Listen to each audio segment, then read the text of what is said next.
Somewhere in the Persian Gulf right now, a man is sitting on the deck of a cargo ship staring at the horizon. He is not a soldier. He is not a spy. He is not a diplomat. He packed a bag, kissed his family goodbye, and went to work at sea the same way he has done for years. And now, he cannot go home.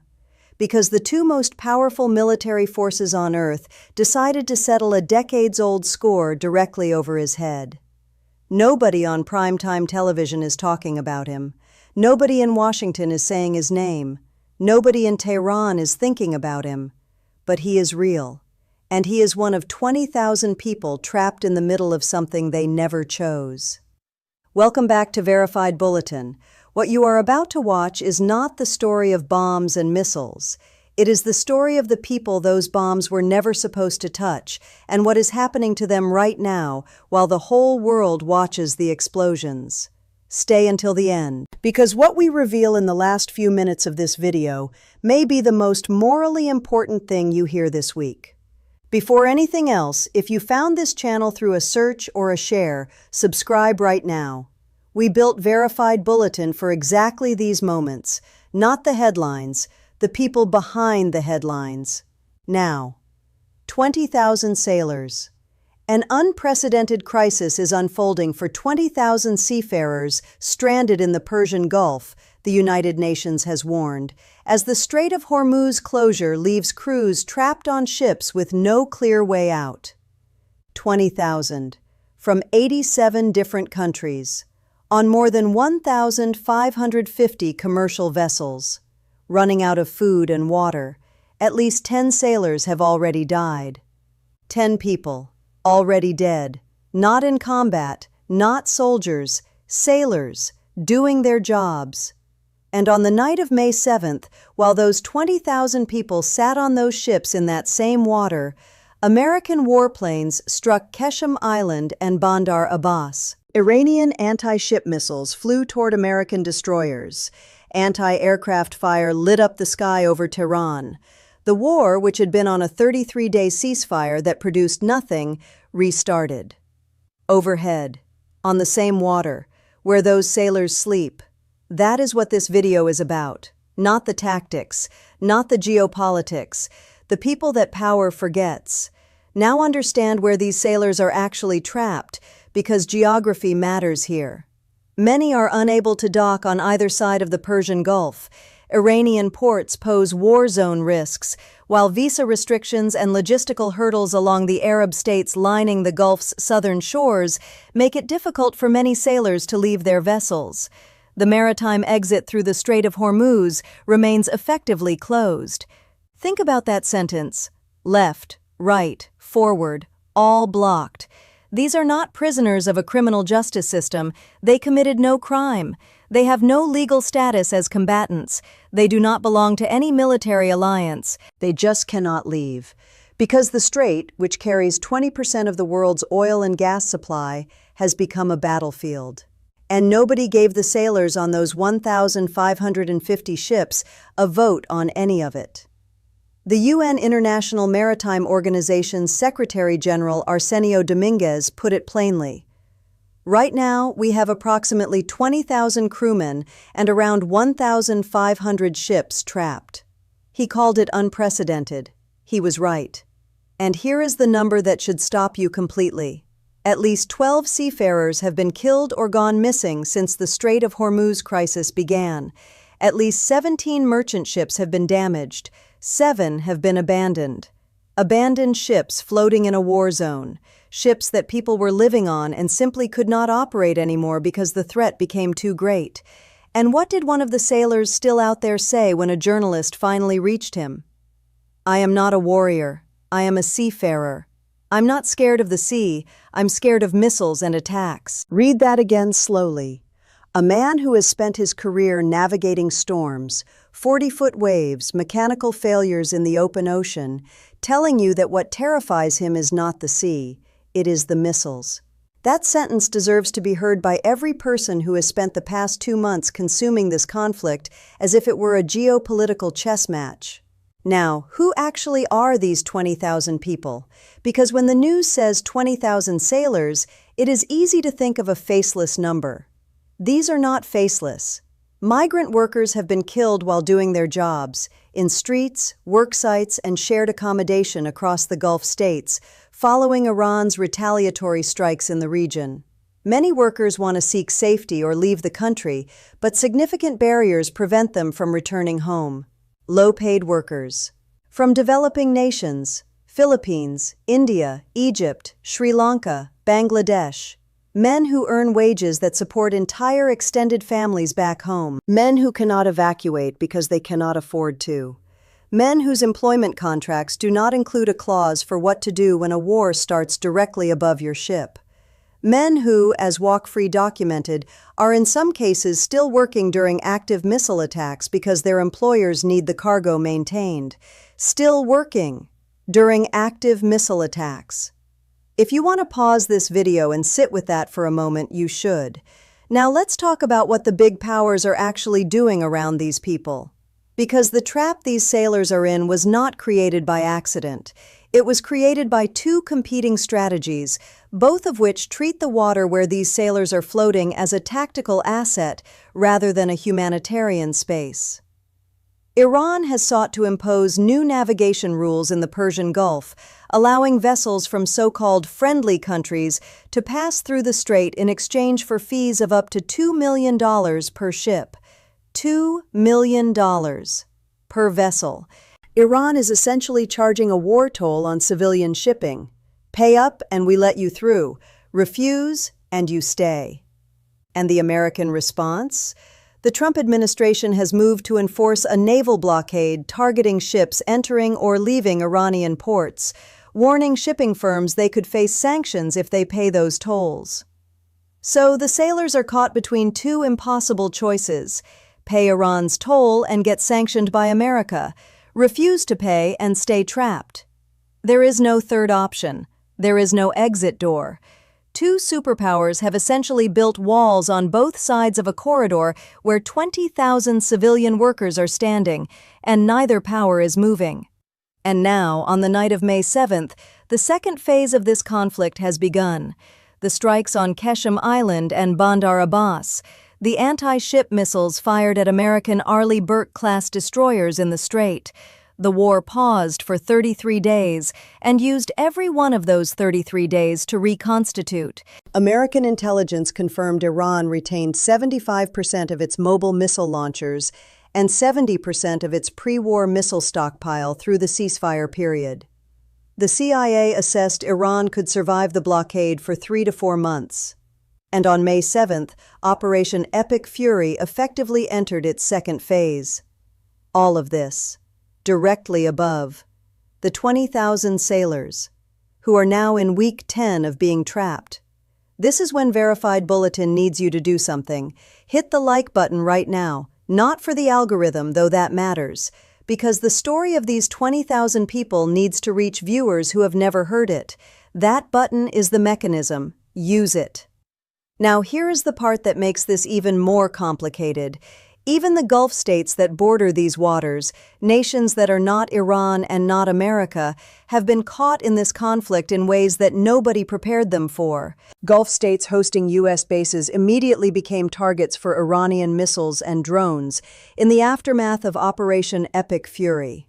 Gulf states may question continuing partnerships with the U.S. military in the future, since they have been neither a deterrent nor been able to protect from Iranian missile and drone incursions. Kuwait, Bahrain, Qatar, Oman, Saudi Arabia. Nations that were not parties to the decision to launch Operation Epic Fury on February 28th. Nations that were told implicitly that hosting American military assets came with American protection. And then Iranian missiles started arriving on their territory.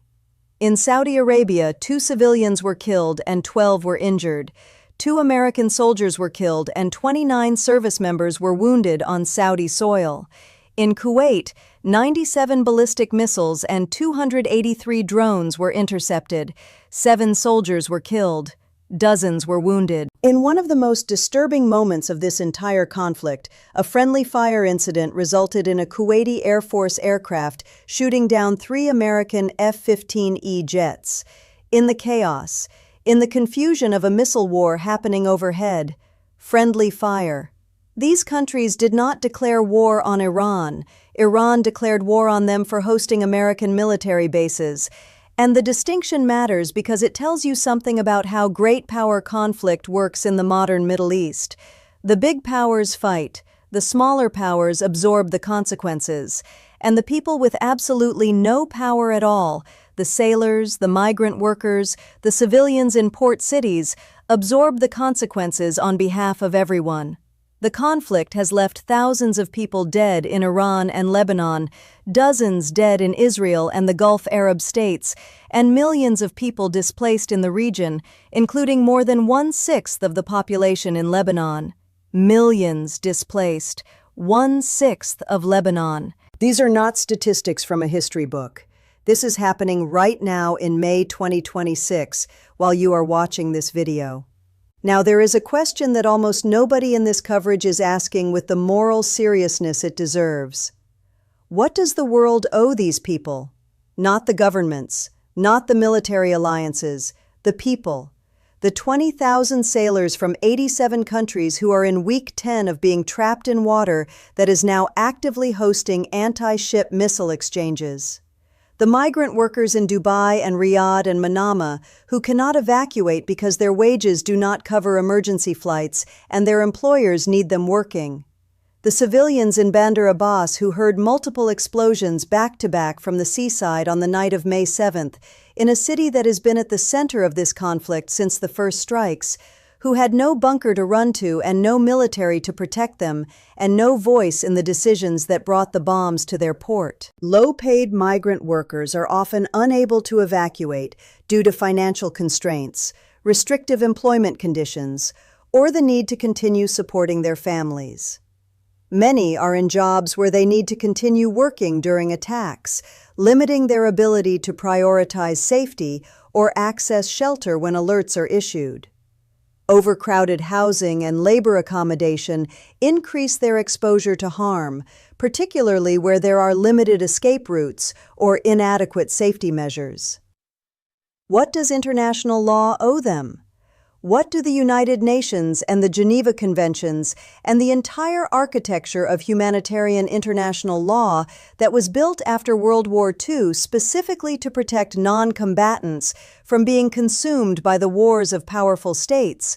What does all of that owe the Filipino deckhand sitting on a cargo ship while an Arleigh Burke-class destroyer and an Iranian anti-ship missile exchange happens 2 miles away? The answer is supposed to be everything. The answer in practice, as of May 8, 2026, has been not enough. On March 11th, the UN Security Council passed a resolution demanding the end of attacks by Iran and its proxies against Arab states and civilians and reaffirming the right of ships to traverse the Strait of Hormuz. China and Russia abstained. A resolution that China and Russia abstained on, which means it had no enforcement mechanism, which means it was a statement, not a solution. On May 3rd, Trump announced Project Freedom to assist ships blocked in the Strait of Hormuz. U.S. Central Command stated military support for the initiative would include guided missile destroyers, over 100 land and sea-based aircraft, multi-domain unmanned platforms, and 15,000 service members. And then, on May 7th, that same corridor where the escort operation was running became the location of Iranian anti-ship missile strikes against the very destroyers that were supposed to be protecting the civilian ships. The escort mission designed to free the sailors itself became a target, in the same water, on the same night. Comment right now and tell me something. When you heard about the strikes on Keshm Island and Bandar Abbas, did any of the major news networks mention the 20,000 sailors?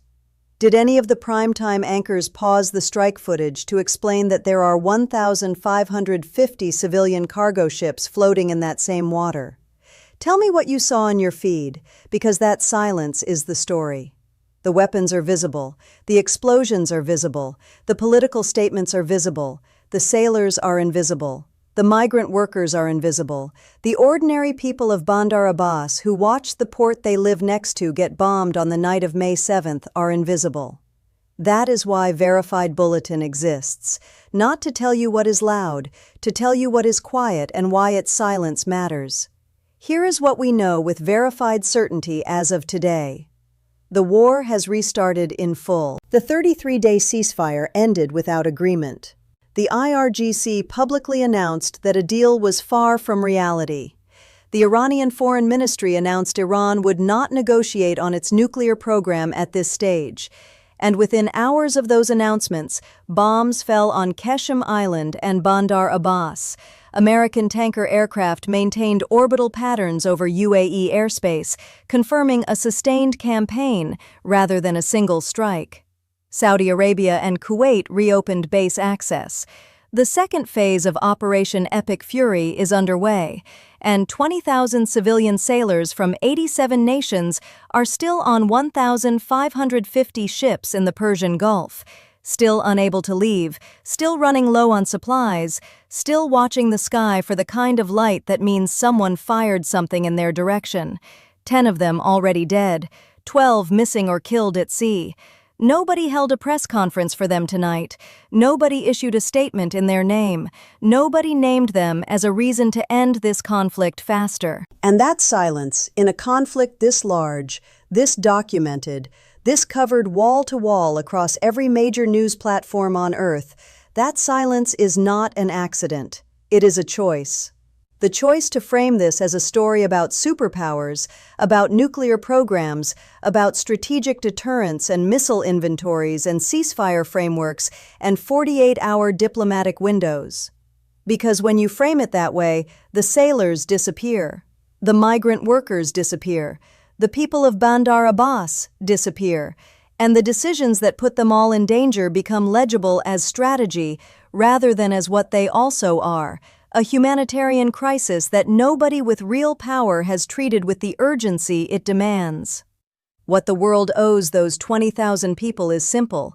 It owes them the same urgency it extends to missile counts, launcher inventories, and stockpile assessments. It owes them a name in every press briefing. It owes them a plan that does not treat their safety as collateral to the main negotiation. It owes them the acknowledgement that a war between states is still being paid for in full by people who have no state fighting on their behalf.